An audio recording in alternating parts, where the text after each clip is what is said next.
Hello again. This is video number 3 for Unit 1. In this video, we will be talking about factor mobility, and we discussed the objectives in video number 2. Factor mobility, when I'm talking about factor, I'm also referring to factors of production. Mobile, it means easily to move around. Okay, factor mobility, so I'm moving my FOPs into more productive activity. Factor mobility يعني I am moving either from labor to using instead capital or machines, or vice versa. If I have a firm and mainly it is machine oriented, probably I don't want that anymore. I want to rely more on workers.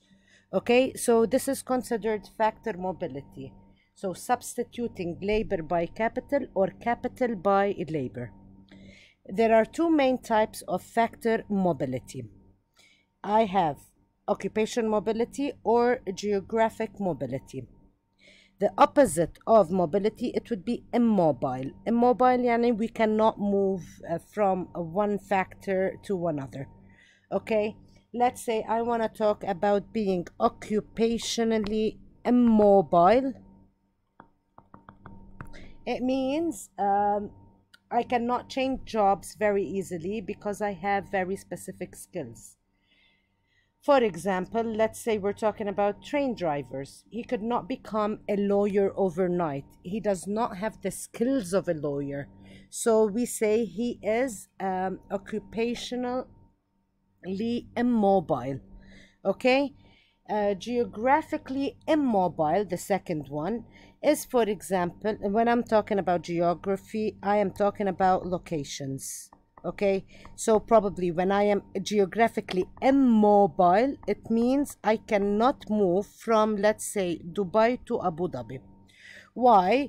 Because I live in Dubai and I have my family and my friends in Dubai. I don't have anyone in Abu Dhabi. So I will not be willing to take the job offer that I have in Abu Dhabi, or vice versa. Okay, when I'm saying a geographic mobility, it means we can move from Dubai to Abu Dhabi, I don't mind, or from Abu Dhabi to Dubai, whatever you want, or probably from one country to another.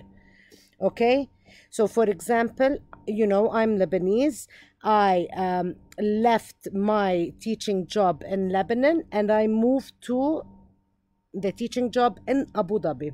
It means I am geographically mobile. Okay, I was willing to move locations. Now we will be talking about I want to make my factors of production better. I want to increase the factors of production that I have in my firm, or I want to make the quality of the factors of production better.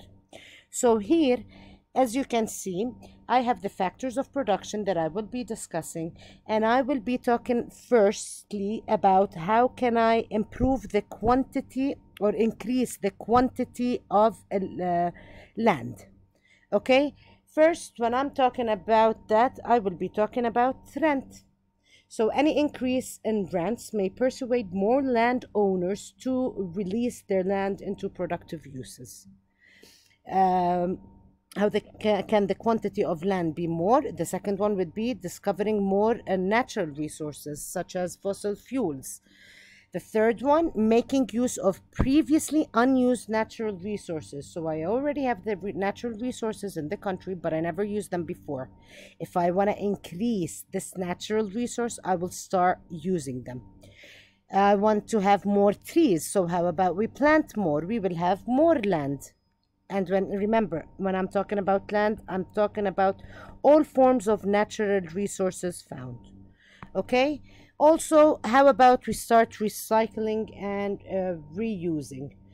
Okay, so for example, reusing used vegetable oils and engine oils, metal, wooden parts, plastic, because plastic is made up of oil, and then I'm still talking about land. How can I increase the quality of land? How can I make these natural resources better? Fertilizers, better land management, new technologies here, the third one, that can improve plants and insect infestations and so on. Fourth one, reduce the use of chemicals when we're farming, and because when we are using chemicals, that can pollute water courses. And finally, how about we start using organic farming methods? So if we use all of these methods, I will make the quality of land or natural resources better. Now let's talk about labor, or as we know labor, we call them human resources. First of all, if I want to have more labor or more workers, how about we increase the salaries or wages? So we would have more workers encouraged to apply for that particular job. Also, the quantity of labor could be increased if we have more people in the working age population. And the working age population, mainly I'm talking about from 21 years until 64, the retirement age. The third one, improvement of healthcare. If we have better healthcare in the country, so people will become less sick, or they can easily be cured from the disease and go back to their work. Also, it could be a factor where we know this company is offering better healthcare, so more people would be applying to that job. We would have more workers. Now, how can we make the workers that we already have better? How can we improve the quality of labor?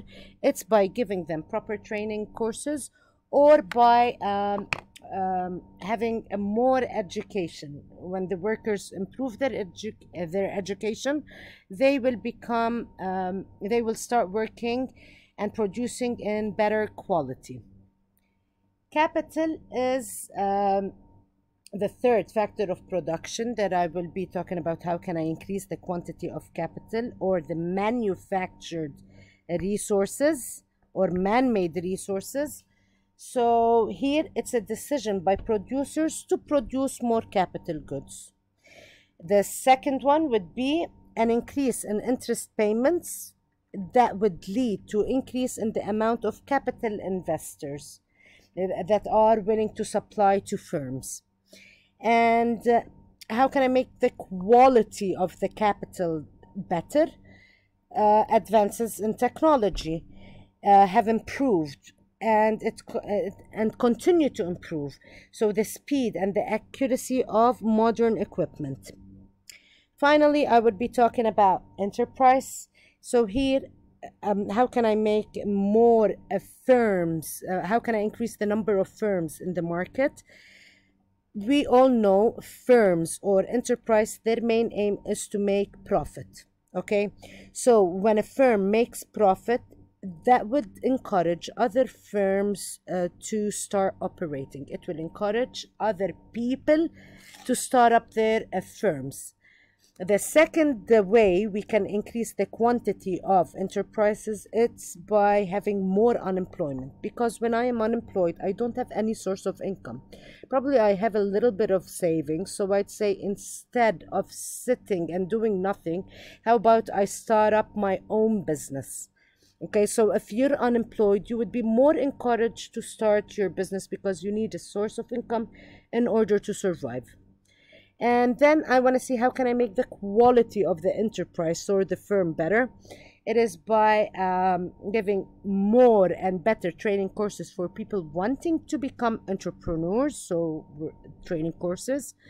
And the second one would be more and better business advice and support for new entrepreneurs. It could be the government is giving this support, or the business advice. Okay, guys, so this is regarding factors of production. This was section 2. Now I will start with section 3. And in section 3, we will be talking about something called opportunity cost. Opportunity cost, you guys, I'll just define it real quickly right now without explaining it. It is, and you should be capable at the end of the lesson to do so. Opportunity cost, it is the second best choice foregone. هلا, you already know, and we said before, that we have the economic problem that each and every person is facing. It's called the scarcity of resources. And because of that, and people have unlimited ones. Remember? So because of that, we said people are forced to choose. So they have to make a choice.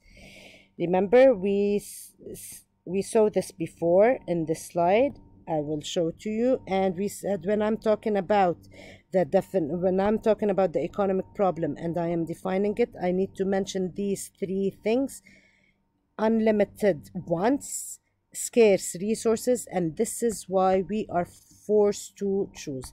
Now you guys, when we are choosing, this is when we will have something called opportunity cost. Okay, now by the end of the lesson also you will be capable of giving examples about opportunity cost and how we are using opportunity cost. You evaluate the role of opportunity cost in decisions made by consumers, workers, producers, governments, on how they are using their resources or allocating their resources. Okay, let's start off by defining opportunity cost. It is the cost of making choices. Now, when usually if this comes in an external exam, it would be defined and it would be out of 2 marks. When I'm talking, it's out of 2 marks. It means you need to define it properly in order to get the full mark. You would say it is the second best choice or alternative foregone. Foregone, it means I did not choose. So for example, I will give you, what would you buy? These are some examples. What would you buy with 10 US dollars or 10 dirhams? You would buy either Lay's chips, or you would buy Mars bar chocolate. Okay, I cannot buy both. The money that I have is not enough. I personally would prefer buying the bag of chips. So this was my first choice. The thing that I did not choose, it was my second best choice. It was the Mars bar. The Mars bar would be considered my opportunity cost. Okay? Also, what can the government spend with 250 billion or million dollars? It could either what could they build with that? They could either build public schools or public hospitals. So the amount of money that they have would not be enough to build both things. Let's say they chose public schools. The thing they did not choose, which was the public hospitals, would be their second best choice or alternative foregone, and it means it is their opportunity cost. So as you can see, we all have to make choices. Here, it's another example about the government having a piece of land, and that piece of land, they cannot produce both, either a highway or a farmland. Let's say the government chose to build the highway. This was their choice. Then the farmland would be their opportunity cost. So here it is resource allocation. It is deciding how to use our scarce resources in order to satisfy our needs or wants. Okay, so choice, whenever you see the word choice, remember we're talking about opportunity cost. Okay, it's either my personal choice. If I have $100, what can I do with the $100? Whatever I do not choose, it would be my opportunity cost. And the same thing is applied for the government. Do they want to support their defense system, their roads, their infrastructure, or their healthcare? Whatever also they do not choose, this would be considered as their opportunity cost. Now in the last video, I would be explaining production possibility curve, which is also related to opportunity cost. Thank you.